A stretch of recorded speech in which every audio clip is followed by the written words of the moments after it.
Welcome to our most stacked and jacked TNT special ever. As our guest this week is a 5-year pro who's been dominating the northeast of Brit Rest scenes with companies such as North Wrestling, NCL, Main Event Wrestling, Wrestling Prime Entertainment, TNT Extreme Wrestling, Target Wrestling, Rise Pro Wrestling, Wrestle Carnival. He is the jacked and stacked daddy of professional wrestling. Shreddy, how are you doing? On an intro, let's go home now, boys. We're not topping that. We're not topping that. Excellent. Thank you so much for being here with us today. Thanks for having me on. Appreciate it. And of course, we are TNT, a Great British Wrestling podcast for Great British Wrestling, as featured on bodyslam.net. I am the host, the Great British Otaku, Mr. Andrew Moore, and Eaton Most. And as always, my co-host is the Pro Wrestling T-shirt champion of the world, Big Daddy Dan. Good evening. How are you guys both doing? Very well. Two daddies on the call today. Indeed. I think you're slightly bigger than me, though. That's why. Well, he is the jacked and stacked daddy. You're just a big daddy. Yeah, unfortunately, while I think 260 is a decent size, most of it's belly. Right, so I'd like to start off by talking about your upcoming big match against Big Damo. Yeah. I'll ask you how you're feeling about it, but first thing I've got to ask you, are you going to be able to lift Damo for the jacked hammer? No, that is a question and a half. Who knows? I suppose you've got to head over to Target, pay your £10, get your tickets, come down this Saturday, the 27th of November, get yourselves down to Carlisle and see if Big Shreddy can get Big Damo for the jacked hammer. Who knows? We'll find out on Saturday. I mean, how are you feeling about the match itself as well? I mean, Big Damo is one of the biggest stars of professional wrestling, obviously the former Killian Dane of NXT, but a huge star in the UK prior to that, and right now just killing it back in the UK. Yeah, so really, genuinely, gimmicks aside and all that, really looking forward to this match. It's definitely the biggest name that I've gone up against. I think it's the first time I've wrestled a guy who's came from WWE. I've done training with people who've been at WWE, but this is the first time I've wrestled someone on a show who's kind of like ex-WWE, NXT. Obviously before Damo went over to NXT and went over to WWE, he was one of the biggest names on the scene. So yeah, genuinely really looking forward to it, really excited for it. And kind of just feeling very lucky and grateful to be given the opportunity from Target to, have an opponent like Damo and be able to go and have a match against Damo and kind of share that spotlight with him. Indeed. I mean, one of the things we've talked about recently is a real resurgence in heavyweight wrestling. And of course, yourself, Big Damo, are two of the biggest names when it comes to that big heavyweight wrestlers now. What's your impression of the scene, of how it's kind of come about? So, I mean, I could cut a promo here, I could shoot about kind of what I think. But no, I mean, I wouldn't personally, what you just said there, saying I'm one of the biggest names in the heavyweight scene, I genuinely don't think that. I think kind of when you look around the Brit Rest circuit or the Brit Rest scene, it's changed a lot, obviously, since lockdown and coronavirus and everything like that. It has changed the landscape now. So I kind of feel myself and guys who are kind of, I don't want to say on my level, but kind of popularity-wise, bookings-wise, however you want to describe that, I do kind of feel like a lot of us have been elevated. I'm working more shows now. I'm working more main event matches because there's been those opportunities open up because of NXT UK signing people, because of people leaving wrestling. So I do kind of feel things have opened up and I've been given more opportunities now, but I definitely don't think I'm, one of the biggest names in the heavyweight scene, but I do appreciate you saying that. But what do I think about heavyweight, the heavyweight scene? Is that kind of the question? Yeah. So, I mean, Brit Rest, for the longest time, ever since I've been training, people say to me, oh, you're a big guy. But I've always kind of looked at it, maybe wrongly, I don't know. I've always kind of looked at, or I've always given the answer of, if I was on Raw or SmackDown, I wouldn't necessarily be a big guy. I wouldn't feel like I was a big guy. I'm 5'10", like that shoots 5'10". My weight fluctuates, obviously with bodybuilding, appearance, and bulking, cutting things like that. But I'm always falling under that like heavyweight category.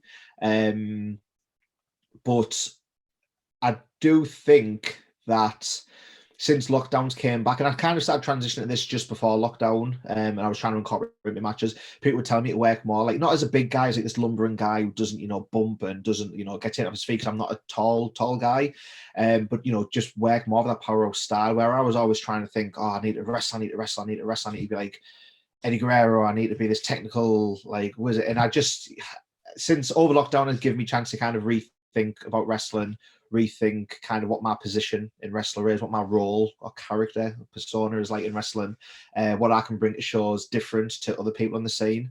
There's not obviously a lot of like big in shape body guys, or however you want to, whatever you want to use as that term in British wrestling. But that's, in my opinion, that's good, because then when there's somebody like that on a show, it's a little bit more special. Wrestling's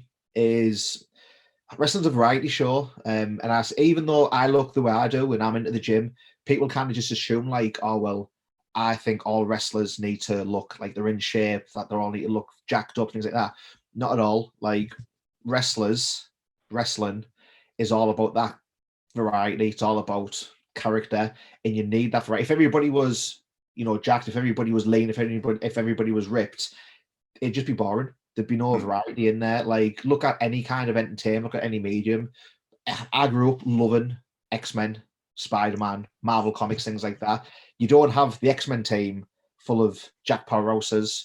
You've got a mix of characters on there. Then looking at the wider context of Marvel, you've got a mix of massive mix of different characters that all bring something unique, all have different looks, all have different powers and things like that.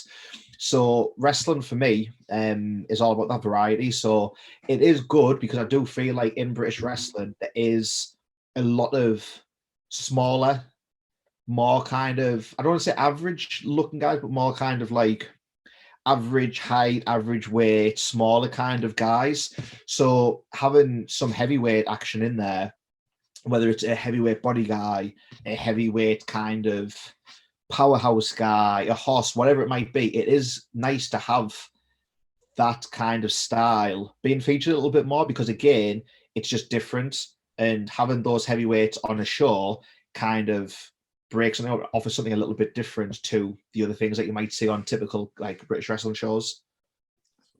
Excellent. I've just got a out of there question. If you were to build, try and build an X-Men team of British wrestlers. So 7-person team. 7-person team from Brit Rest for the X-Men. It would just be me booking all my mates, wouldn't it? So it'd be me, Rory, Coyle, Benji, Rampage Brown as, the leader of the team. How many is that for? Don't know, maybe just going as a 4-man squad, but I think that 4-man squad you wouldn't need anymore. We'll circle back to that one. But no, I would probably pick, if I was going to be like in part of the X-Men of British wrestling, you'd want to be with your mates. You'd want to be, with the guys that you know the best. So it'd be me and all the guys that I train with, or me and all the guys I travel in cars with. Sorry, go, Dan. Oh, traveling in cars, there's got to be some good stories there. Are you a driver or are you a passenger generally? So lately I've been probably driving more, but I've had my fair share of like being a passenger as well. So I suppose when I first started out, I was more of a passenger. Then once I was getting on shows myself, I was then offering to drive people to shows. So I used to drive Rampage Brown, so like Rev Pro shows, Progress shows. I've done a couple of Butlins runs where I would drive to that as well. But equally, I've Rory Coyle, I've been to a load of shows with him where he's done the driving and done the shifts and things like that. This past weekend, yesterday, I was just driving up to ICW for Fear and Loathing Night 2. I was the driver there. So I'd probably say I don't want to say I'm always a driver, because I'm probably split. Usually when I'm in a car, there's a good mix of, either Rory driving or I'm driving, and then, just get other guys in the car as well, depending on the show. We had Ian Skinner on recently from ICW. Yeah. I was speaking to Ian yesterday. He's fantastic. Really enjoy his work. And again, he's something completely different as far as styles go. Yeah, definitely.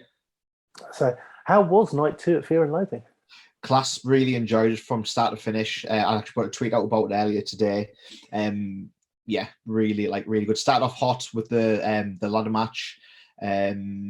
Maxson was in a tag match following that. I was driving up with Maxson yesterday.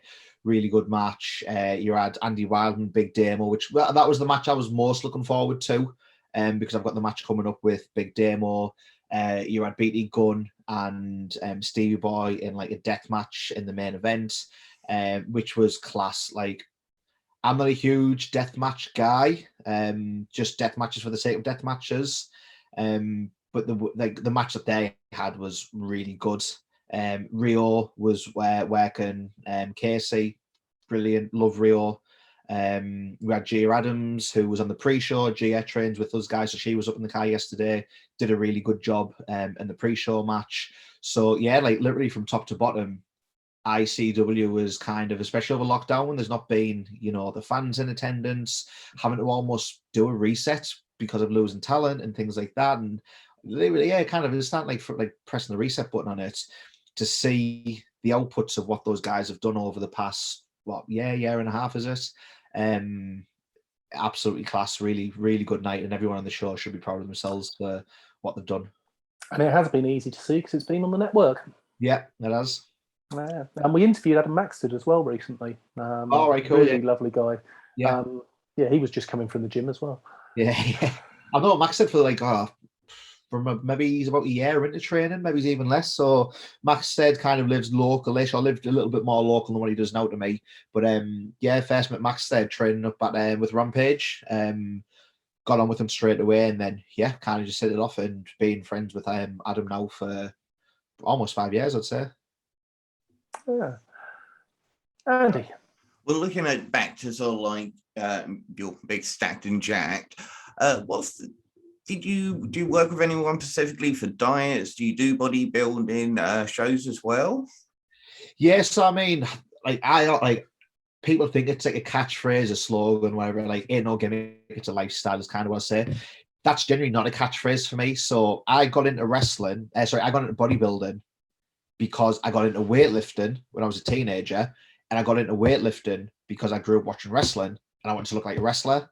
So I have two older brothers. One of them had like a dumbbell set when he's a lot older than me, but I remember as a teenager, just literally lifting the dumbbell, doing your bicep curls, doing your overhead press, using a dumbbell to try and do it, a chest press ups, sit ups, things like that.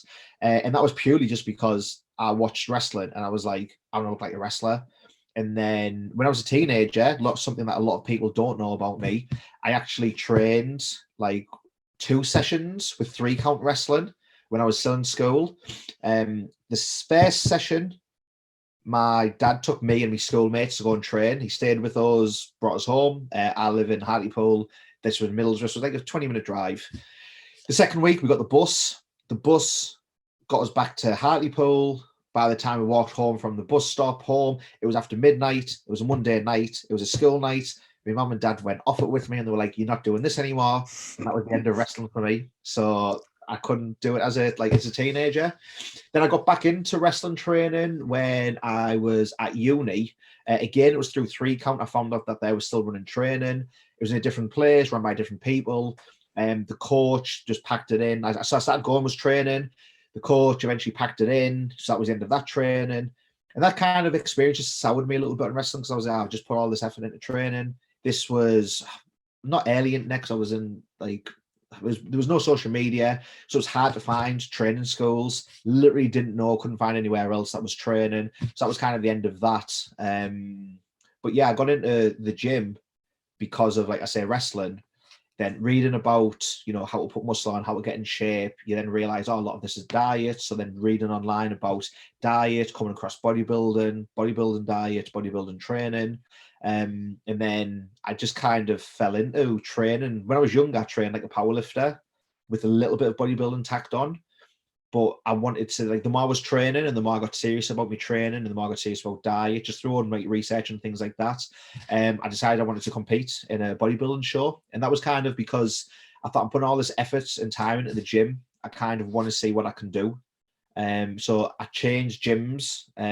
There's a guy called Eddie Elwood in Hartlepool, not involved in wrestling in any way, shape, or form, but he was a 5-time NABBA Mr. Universe champion, bodybuilding champion. So he kind of, when I did my first bodybuilding show, he helped prep me, he helped me with my diet, changed my training up a little bit.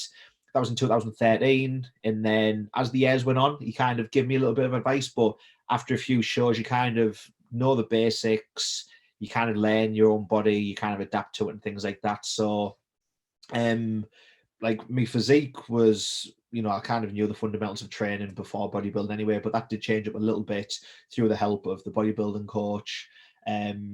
So yeah, that's like kind of how I, got the physique I've got today, kind of thing, which started, like, I think people just sometimes look at me as well and they think, oh, Shreddy, like, you always been jacked, but no, I was just like a skinny teenager. I was an overweight kid, then I was a skinny teenager, and I just got into the gym when I was younger and just stuck with it.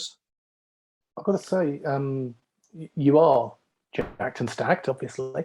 Do you have to do a lot of stretching? Because obviously the muscle mass that you've got, the style of wrestling, you are very quick on your feet. Do you have to concentrate on the stretching as well to make sure that you've still got the movement? Yeah, I do. So this was something that I never ever did before wrestling, and it was like kind of Rampage drilled it into me. Like, I had tight hips, tight glutes, which did when I first started training.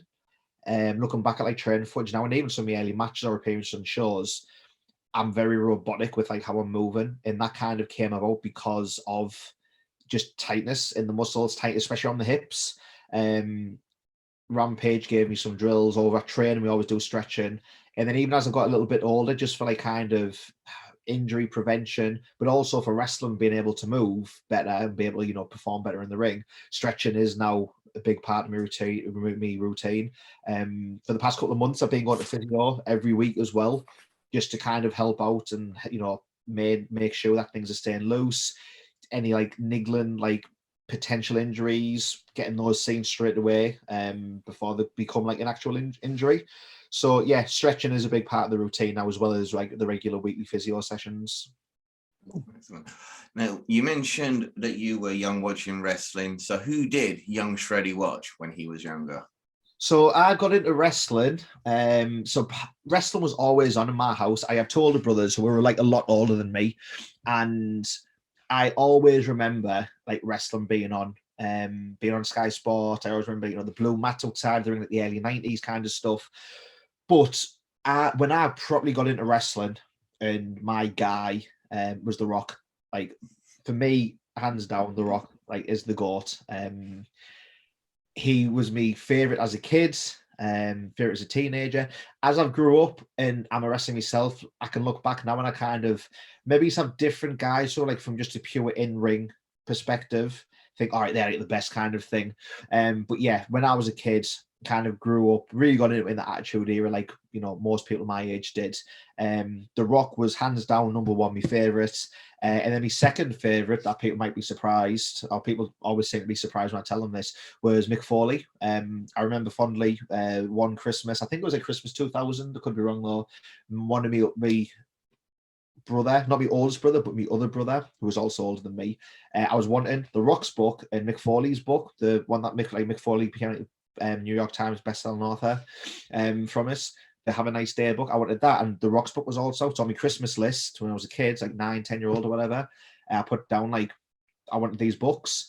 Surprise, surprise, he ended up getting me both for Christmas. So I was absolutely over the moon with that.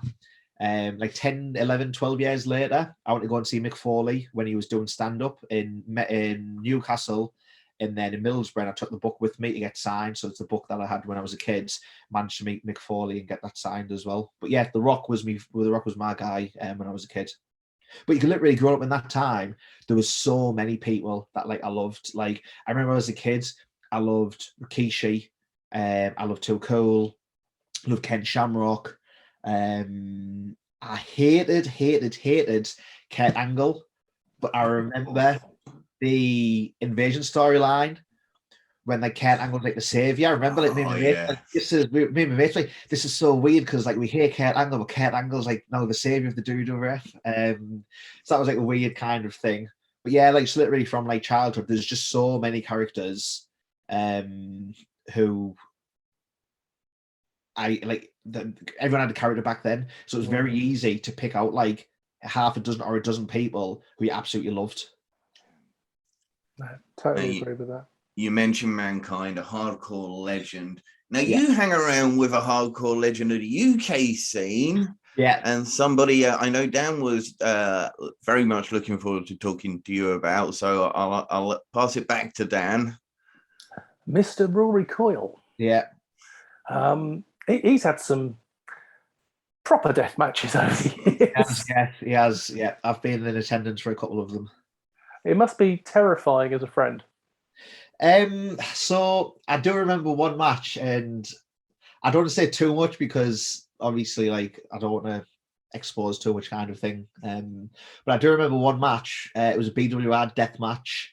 I think it was a multi-man match, and I just remember I had Newt, Rory's dog. I was holding him, like we took him with us.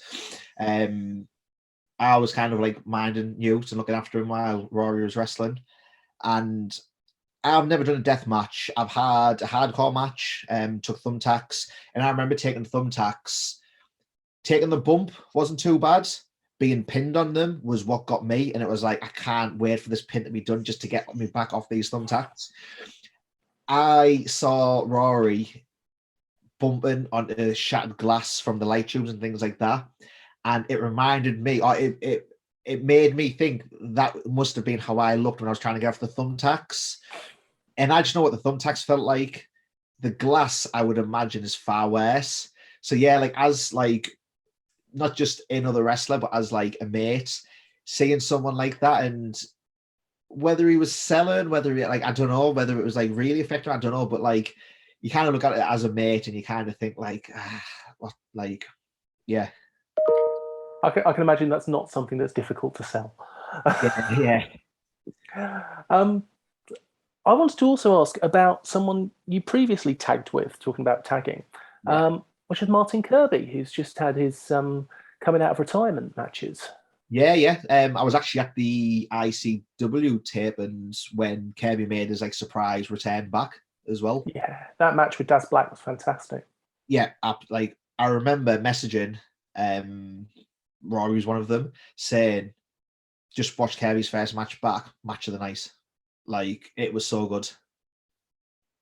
Yeah, I remember his the Rev Pro UK match against Robbie X, both phenomenally talented, and just you wouldn't have thought he's been retired because he was phenomenal.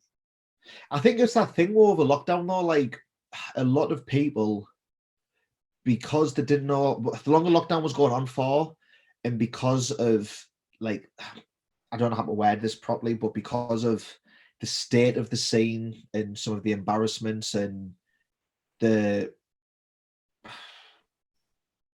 don't know, just some of the stuff that like absolutely embarrassed the scene and just made us think like, why are we sharing locker rooms with some of these people? How have we not known some of this has gone on? In some cases, people knew about it, didn't say anything about it. But however, I don't like want to get into that because it was just a very, I wouldn't even say embarrassing is the right word because I don't think embarrassing does it justice. But yeah, I think when that went on, it made a lot of people kind of question like, what am I doing with my life? Do I really want to be doing this and being associated with these kinds of people? Lockdown was obviously no end in sight. There was no wrestling.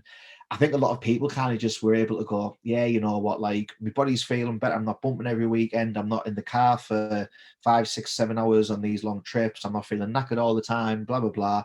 I'm just going to call it a day. But then once wrestling comes back and then, you know, you get the itch and you see your mates on shows and things like that, it's hard to stay away, I guess. So, I mean, I had Kirby just before the lockdown and things like that. I think Kirby retired before lockdown, actually. But he just came back from Dragon Gate in Japan. And I think, like, I mean, I know Kirby fairly well. I'm not, like, super close with him, but, I'm like, definitely friends with him. I know that was like a big goal of his to get to Dragon Gate. I kind of think him doing that, maybe it was like, all right, that's like one off the bucket list. I'm kind of happy to call it a day now. And then obviously he must just got the bug to want to come back. And Well, in the talking best about- shape of his life. Oh, Yes. it looks absolutely class now, got abs. Yeah. He was one of the main features in Defiant Wrestling. Yep, he was. And What culture before that? indeed. And you yourself were quite involved in Defiant Wrestling as well. Yeah, a little bit. I had a little got in the mix a little bit up there. Yes. So when you first started out, you positioned yourself as the assistant to one Simon Miller. Yeah, that is right. What was that like? So it was good. So it was a chance. So that came about kind of pitching some ideas. Like, you'll probably see me in this interview mention Rory, Coyle a lot, because outside of wrestling, and he's mentioned this in a promo, he's referenced this in a promo for us. I don't think you'll mind me saying this. So me and Rory are like really good mates. He used to live with me for a little while, which was, you know, super fun. He's kind of been like, if not the biggest help, like definitely one of the biggest helps to me in my wrestling career, my wrestling kind of mindset, if you like. So getting on Defiant, that was kind of like an idea we bounced about, me coming in as Simon Miller's assistant, because Defiant was that thing where it's like, yeah, they had really good wrestlers on, but it was also a storyline driven show. It was like week by week. And it was almost like watching those old 1 hour episodes of Raw, where it was like you got an hour of wrestling, you've got short match, some backstage stuff, another match, some gimmicky stuff, then like usually like a good TV main event kind of thing. So obviously you need more than just wrestlers. You do need those characters, you need those skits, you need the storylines and things like that. So that's how the Simon Miller kind of assistant came up. And yeah, that was kind of like my foot in the door for Defiant. You faced one Bad Bones of Germany, WX fame, WXWM more fame. What was that like? Class. So again, like, I don't know which people pull back the curtain in these podcasts now, but I mean, Chris Jericho does full match breakdowns in his podcast, so you know, it's like, yeah, the cat's out the bag kind of thing.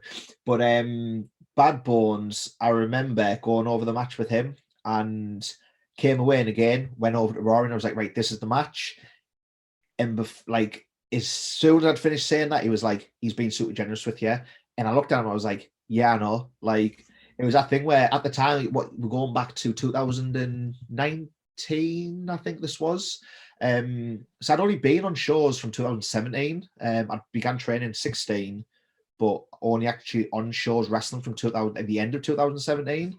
So I was still like new to the scene kind of thing. But working with Bad Bones was like such a nice guy. It was like a short-ish match, like not too short. It wasn't like a squash match or anything, but it was just like maybe it was like an 8-minute match or something. Yeah, really enjoyed like working with him. I remember that actually being my introduction to yourself, and I came away from that match thinking, wow, he looks great. Yeah, and he had a great match there. I see a bright future for the young man. And as I say, you've been, but now you're in TNT Ignition. You've been making your way for the last few years, and it seems that Simon Miller's got in your way. Yeah, so I've been in the mix with Simon Miller quite a little bit at TNT since lockdowns came back. It's kind of like the ongoing angle at the minute, or at TNT, which has been great. TNT's been like one of the highlights of me this year for wrestling. It's been great to be back there. I was working at TNT a couple of years ago, and then this year is the first time I've been back at TNT for a couple of years, and it's been really good doing the things that I've been doing there with the Synergy lads, Brian Aidenson, Simon Miller, and Big Guns Joe. Indeed. So what spurred that storyline on then? What is the issue that you seem to have with Big Guns Joe over on TNT Ignition? Because I think it started with Big Guns, didn't it? So it was kind of, I was in the Rumble to begin with. Me and Synergy kind of just formed a bit of an alliance there. We just went battering lads. And then we had a 6-man tag match scheduled, and Big Guns Joe no-showed us. Then we had another, so we ended up having to do a 2-on-3, I think it was. Then we had another match. Big Guns Joe no-showed it again. So there's a little pattern emerging there, and I think it was Big Guns Joe for your Shreddy. So that's kind of where all that stemmed from. Yeah, Why you see as me? Just look at me. I'm the Jack Stack Daddy. Just unprofessional behaviour by Big Guns Joe. It really is. You Nothing to did do with get those to- Synergy boys. No, nothing at all. I don't know why you would suggest that. And You they did are get- fantastic looking big guys. Mm. Yeah, it's a lot of fun work with them. So working at TNT was the first time I kind of came across those lads. But again, I think when you get gym guys, you've got, when you're in a wrestling locker room, you've all got a bond, you've all got a common interest, like you're all wrestling fans. So in any walk of life, like even if you're not a wrestler yourself, like you could be in a supermarket, you see someone with a wrestling t-shirt, you kind of turn your head like, oh, he's one of us kind of thing. It's easy to get on with people. Like one of my best mates in uni was a wrestling fan, and our entire friendship was built pretty much around we were both wrestling fans. So when you're in a locker room with someone, you're all wrestling fans, so they're straight away to, we've at least got one thing in common. And when you've got like a gym guy there as well, it's like, we both like wrestling, we both like the gym, we just became best friends. Excellent. I was just going to mention with Big Gun Joe, you did get the opportunity recently to wrestle somebody who I believe looks up to Big Gun Joe a lot, Joe See Me, at Wrestle Carnival. So I think that was the gauntlet. So I wrestled. So he was in the match. He was in the gauntlet match, but I wasn't actually facing him. But it was me and Big Guns Joe faced off in each other in the gauntlet. And I think Joe See Me came in after me. Maybe I think. So I did actually face got off. my orders wrong. I apologise. Yeah, no problem. I'm still 99% sure that is John Cena in a lucha mask. I think it could be. It could be. He is What's very it like hedged. working down at Wrestle Carnival? Because it's a fun atmosphere that they try to entertain. Yes, I've done the one show there. Did the Strongman Gauntlet match, which was good. I enjoyed that. Did a little backstage skit with John Grace, which was fun as well. Yeah, hopefully, hopefully I can get back down to the carnival next year. I'd be looking forward to it. I really hope I get a chance to see you there in January. Fingers crossed you'll be there. Fingers crossed. One of the questions we ask everyone that comes on this show is, in America, they have the Mount Rushmore of professional wrestling. We have Mount Rushmore. It's been a long day. They have the Mount Rushmore of professional wrestling. Their top 4 wrestlers that they have as they look up to. We always do a Mount Rushmore of British wrestling. Yeah. Who would be all 4 British wrestlers be for your Mount Rushmore? Oh, so it's hard to pick 4 because as a fan, obviously like Regal, like brilliant. As a kid, I remember as a kid, my mum loved William Regal. My mum absolutely loved William Regal. I think she thought she couldn't believe that someone so posh was from Blackpool. So I mean, William Regal, obviously, British Bulldog, but being an actual wrestler, that Mount Rushmore probably look a little bit different because I would look at people of who has been influential on me or maybe who has helped me in kind of my career. So number 1 would be Rampage Brown. Rampage. So I started training again finally in 2016. It's because there was an NGW show in Hartlepool. Went along to it, just my mates were like, "Oh, do you want to come to this wrestling show?" So we all went, and there was like leaflets on the seats. Picked it up, followed them on Facebook, and I was like, "Oh, they've got a wrestling school. Oh, it's in like Chesley Street. That's only like 35 minutes away from where I live, 40 minutes away from where I live, so I wasn't too far." And then Rampage Brown. So before I got into wrestling, I wasn't a huge British indie wrestling fan. I didn't follow it a lot. I remember watching the Wrestling Channel when I was in school and kind of picking up bits and pieces there. And then my knowledge of the indies was pretty basic, in all honesty. I knew Ring of Honor.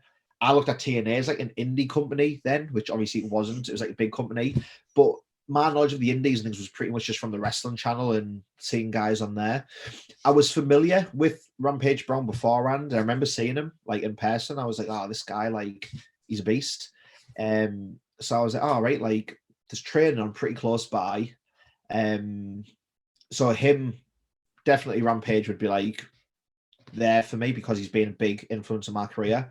A second one, when I very first started training, so I did like 2 or 3 sessions with Rampage, and then one of my friends, Saxon Huxley, also from Hartlepool, of NXT UK, knew him before I even got into wrestling. He told me about a seminar he was going to with Johnny Moss and Marty Jones. Johnny Moss I was familiar with. Marty Jones I'd genuinely never heard of before.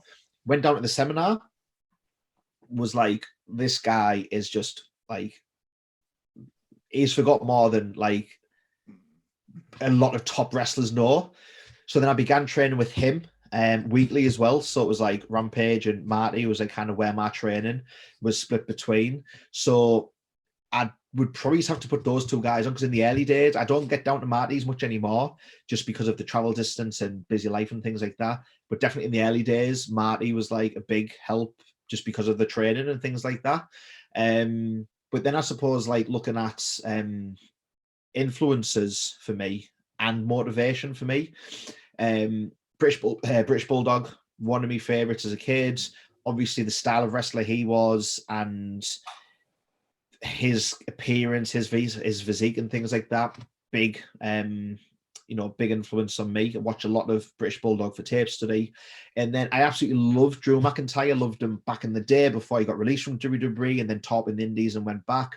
So Drew would probably, as much as I love Drew, I'd have to put William Regal on there because of when I was a kid, growing up watching William Regal. Absolutely class.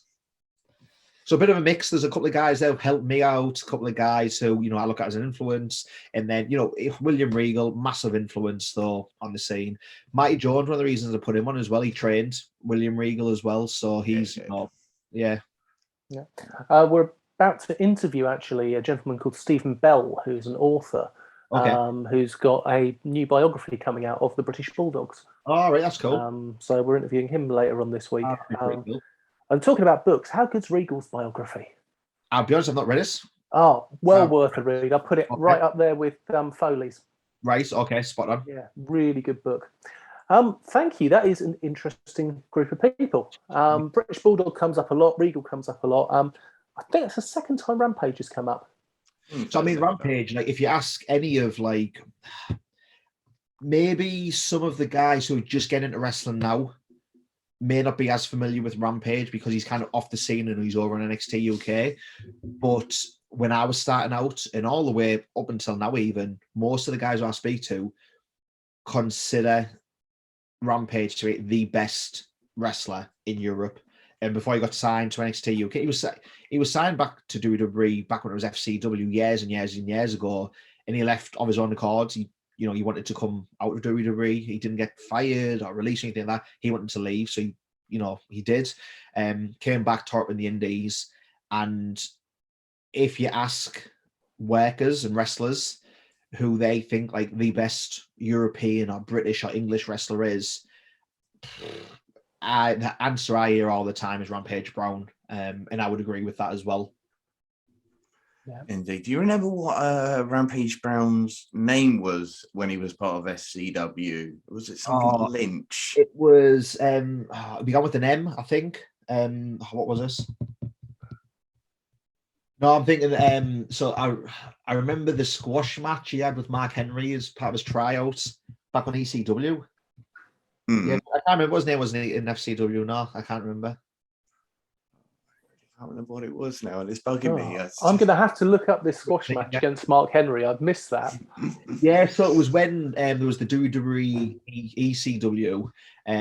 It was when they were touring over in the UK. There's a match with Rampage and Mark Henry on there, which I think was kind of like a tryout. I believe back then that's how WWE did tryouts for like the UK guys. Did some training prior and then put them like on a TV match kind of thing. So yeah, there's footage there of Rampage wrestling Mark Henry. Monty Lynch. Monty Lynch. Monty Lynch was Monty. his name in FCW. Sorry, Rampage, to just bring that up. But I always, yes. I'm going to segue quickly. We just mentioned Mark Henry, World's Strongest Man. Yeah. But you've met the actual World's Strongest Man, as far as I'm concerned, Mr. Eddie Hall. Yes, I have a couple of times actually. Yeah. He's massive. Yeah, so back a couple of years ago, I was sponsored by a supplements company, and Eddie Hall was like their main ambassador, athlete, or like whatever the term would be. But I was part of like that kind of sponsored athlete team. So we went down and did like a photo shoot, video shoot day. So met Eddie Hall, then trained with him, and then met him at a Body Power Expo through the same company again. So yeah, there's been a couple of times I've met Eddie Hall. I've also met Bill Cosmeyer. I don't know if you're familiar with that name from World's Strongest Man going back. So Bill Cosmeyer was one of the World's Strongest Men back in, I want to say, the 80s. Then transitioned from strongman into wrestling and worked for WCW back in the day. I met him a couple of years ago at my gym because he's friends with the owner, Eddie Elwood, who competed in Britain's Strongest Man a couple of years ago. So that's kind of how I met Cosmeyer. I think he's Canadian, but yeah, he worked for WCW in, I want to say, the late 80s, possibly early 90s. Yeah. Very cool. So, Rampage Brown versus Ilya Dragunov for the NXT UK title. Who's going to win? I mean, got to root for your boy Rampage, haven't you? Yes. But it's funny you say that. Ilya, a couple of years ago, there was a Progress show up in Newcastle, and it's when some of the North guys got featured on the pre-show. I was working ring crew on that show, and I remember seeing Joe Coffey and Ilya have a match there, and that was genuinely the best match I've ever seen. For the time, that was the best match I'd ever seen live. It was so good. It's a breakaway from wrestling because you are the most jacked and stacked daddy of professional wrestling, but you're also the jacked and stacked daddy of Pokemon fans, and we can see it in the back. Yeah, there's a little bit there. There's a little bit there. Tell us about your Pokemon history. How did that come along? So, I am a massive kid. It's as simple as that. I genuinely just I'm a massive kid. I'm a massive nerd. Just like I think most of us wrestlers in some way are nerds over something. And yes, so Pokemon for me, Pokemon was my childhood pretty much. Like when it launched, I was just hooked straight away. It's one of those things that I never really grew out of. Like I remember being like a kid, primary school, collecting the cards, playing the games, watching the cartoons, getting the toys, all that kind of stuff. Then you go to secondary school and it's like Pokemon isn't like the cool thing anymore, but I still really like Pokemon. I remember I had this Pikachu pencil case as a kid, and I went from like year 6 primary school, like last year primary school, going into secondary school. I remember my mum being like, right, we have to get you a new pencil case so you can't take your Pikachu pencil case to big school now. And I was like, all right, okay. And then it was kind of like, I was still a kid, but it was like, you got to grow up now. I was like, well, I don't want to grow up. But yeah, I've always liked Pokemon. Got back into collecting Pokemon cards when I was a student, when I was at uni. But I always played the Pokemon games. And then with lockdown and wrestling takes up so much of my time. It takes up so much of my life, whether it's training, whether it's traveling to shows and weekends, kind of being lost to it, whether it's filming promos, whether it's thinking about, matches, doing tapes or whatever it might be. Wrestling takes up so much of my time. And when lockdown happened, it was like, oh, right, I've now got all this free time from wrestling and everything else is closed and I've got all this free time. What can I do to kind of occupy myself? And you found it with loads of wrestlers. If you just look on Twitter, like loads of wrestlers then start doing other stuff. Like a lot of people started streaming, just doing whatever, like different YouTube videos, different niches or whatever. So in lockdown, I just kind of started doing YouTube videos around my Pokemon cards and Pokemon card collecting and things like that. So yeah, that's kind of like where the love of Pokemon comes from. So which is all this stuff here. But it's not just Pokemon, like Dragon Ball, Star Wars, like those are kind of some of my favorites, favorite franchises. Now I'm going to put Andy on the spot here because Andy doesn't know that much about Pokemon, but he does know an awful lot about Digimon. Yeah, I grew up, I think I was a little bit older, so Digimon just seemed to have a bit more adult theme to it. I remember as a kid, I liked Digimon as well. I remember Digimon World on the PS1 was absolutely unreal. Absolutely loved that game. I remember watching the original Digimon cartoons, anime, having the little Digi device, the little Tamagotchi gimmick. But yeah, I was like a Digimon fan as well. I don't like. I mean, now there'd only be a handful of Digimon. Like I remember, as Agumon. Yes. Yeah. I would struggle to name many Digimon off the top of my head, but there was a Digimon card game that was released last year, I think, which I started buying booster boxes for, and I will have them somewhere in this room, just like the sealed booster boxes I've bought. But yeah, I enjoyed Digimon as a kid. It's not something that, gives me as much nostalgia. It's something that I've followed since being a kid. Whereas with Pokemon, for me, like even modern Pokemon, I'm a bit like, I don't really care about it. For me, Pokemon's just about the nostalgia. So old school Pokemon is my bag. New school Pokemon, like I'll play the games, but I literally couldn't name. Like I'm looking, there's a card there. If it didn't have the name on the top, I wouldn't be able to tell you what Pokemon actually was. Well, as I said, when I say my name, it is the Great British Attack. I love Japanese culture and it's just basically being a geek. Yeah. And so anyone can really be an otaku, but especially if you're into Japanese culture and the animation. We recently had on Rebecca Resno, who's one of my favorite guests because she's a nerd. She is an absolute nerd. I love her. I'm an absolute nerd. Come on, I got my Attack on Titan t-shirt on because I absolutely love that one as well. I love Attack on Titan.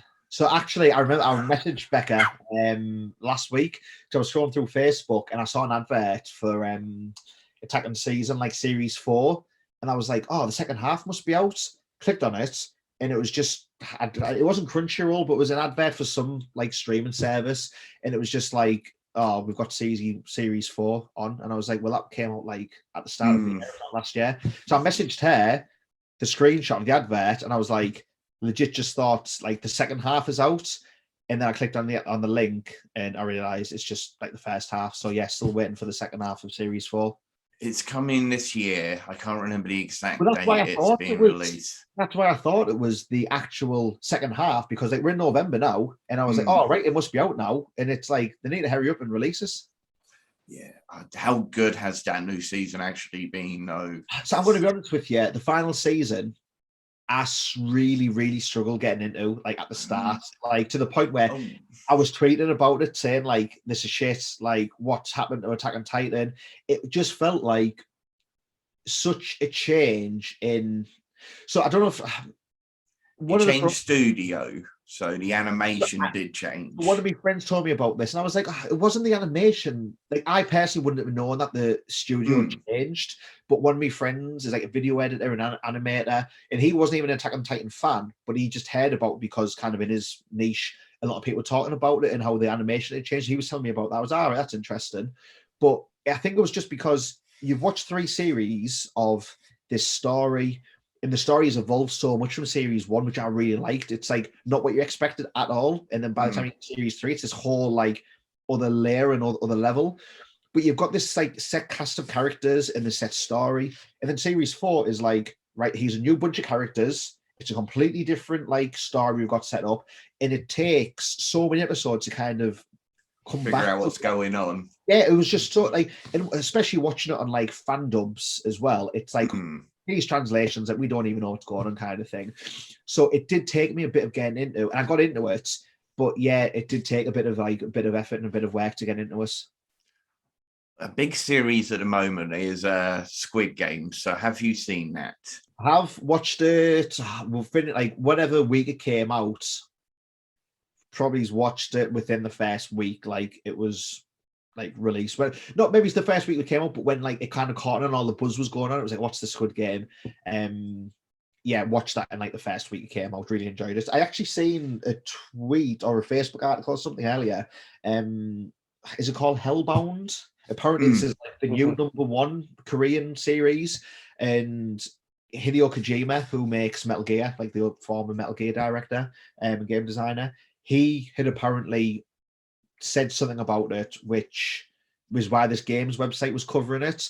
And I had a little look, and I was like, all right, Hideo's like mentioned it. I had a little read about what it's about, and I was like, it basically was saying, if you like Squid Games, this is going to be the new Squid Games. So that's probably going to be the next thing that I watch. Yeah, I'm looking forward to seeing that one. Talking about Squid Games, though, it's Wrestle Island that's doing it, isn't it? Yes. Have you seen Wrestle Island's upcoming matches that they're doing? I've seen like the red light, green light gimmick poster thing, but the specific matches I'm not too familiar. I do see things pop on my timeline, but I don't really know what the matches are there. The red light, green light gimmick looks like it's going to be amazing, but the other one they've got going is it's a scramble 4-way in which if somebody is pinned, then you can no longer use that. You can only use either submission, disqualification. So each time you use one type of elimination, it cannot be used again. Okay. But the red light, green light one is 6 competitors, 1 full. Red light, when the red light sounds, obviously you have to stop what you're doing no matter what, or you're eliminated from the match, and then you have to wait till the green light goes. So I think they're really interesting gimmicks. It's something I think will be excellent to see on TNT. On Powered 4 TV. Yes, I can definitely see you holding somebody in the jacked hammer as the red. Yeah. If I was on the island, maybe I would. We just said Rebecca Resner. I saw you recently at Prime Wrestling and Entertainment along with Rebecca Resner. You took on Dan Maloney, also quite a big name. So how was it going into that match? Yeah, again, another match I was looking forward to. So Dan Maloney, obviously a Rev Pro regular, kind of works shows more so down that end of the country than up here. So this might be the first time he's worked up here, to be honest. I'm not too sure. But I enjoyed the match with Dan. It's good. I kind of feel like since lockdown, I've had a good string of matches and a good string of bookings that have kind of allowed me to showcase. 1, showcase what I can do a little bit more. 2, showcase the new persona of Shreddy. And 3, put me in with these people who have kind of like bigger names than myself, or at least bigger names in other parts of the country, to help, get a bit of spotlight on the show and, help me get my name out there a little bit as well. Yes, the young fans at Prime Wrestling Entertainment didn't quite like the new Shreddy, did they? No, I don't think many people like. I don't think many people like the old Shreddy as well. But for those who don't know, they were throwing glow sticks at typically all the heels, and Shreddy decided to hide behind the referee. Yeah, there's a little trying to climb into the ring.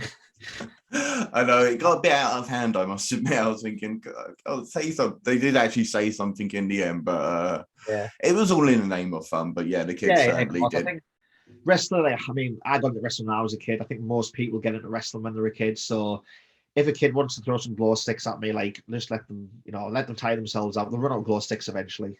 I'm a DJ. I get that a lot. Yeah. I'm going to go with one final question, because we mentioned NXT UK and you mentioned there has been a surge. Has NXT UK been good for British wrestling or bad for British wrestling? It depends on who you ask, doesn't it? Everyone's got different stances. Twitter is very opinionated on it. Yeah. As Twitter always is. It is what you make of it, in all honesty. Like, if you want to believe it's good, believe it's good. If you want to believe it's bad, you can believe it's bad. It's just people, if you enjoy something, you'll find something to enjoy about it. If you don't like something, you'll find a way to not enjoy it and tell everybody else that you shouldn't enjoy it either. Something I see online all the time, going slightly off topic, is nobody hates Star Wars more than Star Wars fans. Because when the sequel trilogy came out, The Last Jedi ruined Star Wars for me, and it ruined Star Wars for like a lot of Star Wars fans. But anyone who I know is like a casual Star Wars fan, or just a random family taking the kids to go and see it, they don't really know Star Wars, just after the new hot movie, I would go and take the kids. Oh, it was a good film. Like, no, it wasn't a good film. It was crap. But like, I'm meant to be the Star Wars fan, but it's like, I hate it. I think you get that in like wrestling a lot as well. Like, we're all if you've got a Twitter account dedicated to wrestling, and most of the things that you talk about on Twitter is wrestling, you're obviously very passionate about wrestling. So everyone can have an opinion. Like, I'm not anyone to say, well, your opinion is right or your opinion is wrong, because we all have different tastes, we all have different preferences. So if people want to believe it's bad, they will believe it's bad, regardless of, you know, what NXT UK is doing. If people want to believe it's good, then they will believe it's good, no matter what the other people are saying. So it just depends on, you know, I suppose, attitude and your outlook on things. But I don't think that's unique to wrestling. I think it's just unique to, I think it's just a general attitude and a general outlook you can have on life. Like, something bad can happen to you, but does that mean you need to have a bad day or a bad week? Or do you just brush it off as like, oh, that was a bit shit, but well, I've still got like the rest of the day? Actually, I remember a recent tweet, which was, who are the most toxic fan set? Is it the comic book fans, the wrestling fans, the Star Wars fans? Because fans can be so awful sometimes. I don't know if it's because I'm a wrestler myself. Whereas with, like, I'm a huge Star Wars nerd. I'm probably the equivalent of what a wrestling fan is to Star Wars when, like, the new film comes out, and then me and my mates like, oh, this is terrible, this is crap, blah blah blah blah blah. That's like, I've never wrote a film before. I've never written a film. I've never, like, you know, I've never done a screenplay or anything like that. I've got no experience of outside of YouTube editing and making some like small videos like that. I've got no experience of filmmaking or law writing or anything like that. So it's like me trying to say, well, I could write a better Star Wars film, is like a wrestling fan who watches wrestling but has no experience of wrestling, of taking bumps, of booking a show, of promoting a show, of managing a show, or anything like that. That's like them going on and criticizing WWE or AEW or the local indie company down the road from them. Like, yeah, you can have an opinion, and no one's stopping you from having an opinion, but just like, that's your opinion. It doesn't mean that what you say is right. And like, I think we're all guilty of that, not just in wrestling, but in any kind of hobby or any kind of, you getting Pokemon cards, believe it or not. Like, like one of my mates, Benji, he's like Wrestler Benji. He is like a nerd, just like me. Just look at him, you can tell he's a nerd. But I was telling him about like some of the stupid stuff that goes on in like the Pokemon Instagram community or the Pokemon forums, and then he tells me about stuff going on in like the Twitch community and things like that, or the streaming community. And it's like, come on, like, what? Like, literally, it doesn't matter what hobby you're in or what niche you're in, you will find toxic people, and you'll find great people as well. It's just the way the world is. It just happens to be usually the worst are typically the loudest, and you just got to ignore them and enjoy what you want to do. That's what it is. It's a vocal minority. It's just a vocal minority in a lot of the sense. It's weird as well, though, because you can have 10 people. I could have 10 people tell me, oh, Shreddy, I love this match, or I love this promo, or blah, blah, blah. Like, this was great. But you'll get one person who says something bad, and that's the one that sticks with you. Yeah, we try to be as nice as we possibly can. We every now and then we say, but we do always do our best. But thank you so much for coming on, Shreddy. Obviously, plug that Target match coming up this, is it Saturday? Well, let me tell you something, brother. So, yeah, Saturday, 27th, Shreddy, the Jack Sack Daddy Shreddy taking on Big Damo. Genuinely, the Target shows that I've wrestled on before are always some of the funnest shows that I've worked on. You get a mix of talent on there. You get their homegrown trainees who are kind of just breaking out on the shows. You get big imports. This show's obviously got Big Damo.